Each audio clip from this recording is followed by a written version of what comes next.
Hello అండి, నమస్తే. Welcome to Rani food court. ఈరోజు మన ఛానల్లో 2 నిమిషాల్లో ఈజీగా రెడీ చేసుకునే టమాటో కొబ్బరి చట్నీ రెసిపీ షేర్ చేయబోతున్నానండి. మరి ఇంకా లేట్ చేయకుండా ఎలా చేయాలో చూసేద్దాం రండి.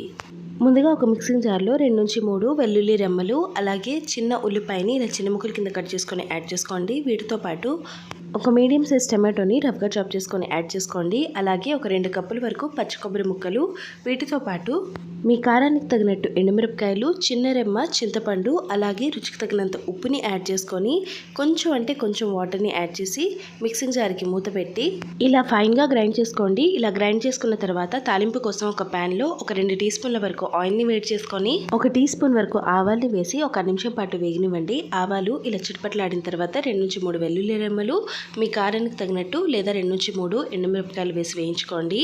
అలాగే లాస్ట్లో ఒక 2 రెమ్మల వరకు కరివేపాకును వేసి ఒక 6 నిమిషం పాటు వేగనివ్వండి. కరివేపాకు వేగి ఇలా కొంచెం క్రిస్పీగా అయిన తర్వాత మనం ఆల్రెడీ ప్రిపేర్ చేసి పెట్టుకున్న చట్నీని యాడ్ చేసుకోండి. అలాగే 1/2 కప్పు వరకు వాటర్ని యాడ్ చేసుకొని అంతా ఒకసారి మిక్స్ చేసుకోండి. ఇప్పుడు గ్యాస్ ఆఫ్ చేసుకొని మీకు నచ్చిన టిఫిన్స్తో సర్వ్ చేసుకోవడమే. మరి ఈ చట్నీ రెసిపీని మీరు కూడా ఒకసారి తప్పకుండా ట్రై చేసి మీకు ఎలా కుదిరిందో కమెంట్ చేసి చెప్పండి. మరికొన్ని ఇలాంటి ఇంట్రెస్టింగ్ ఈజీ రెసిపీస్ కోసం ప్లీజ్ ఛానల్ని సబ్స్క్రైబ్ చేసుకొని బెల్ ఐకాన్ని యాక్టివేట్ చేసి ఆల్ అని క్లిక్ చేసుకోండి. And finally thank you so much for watching.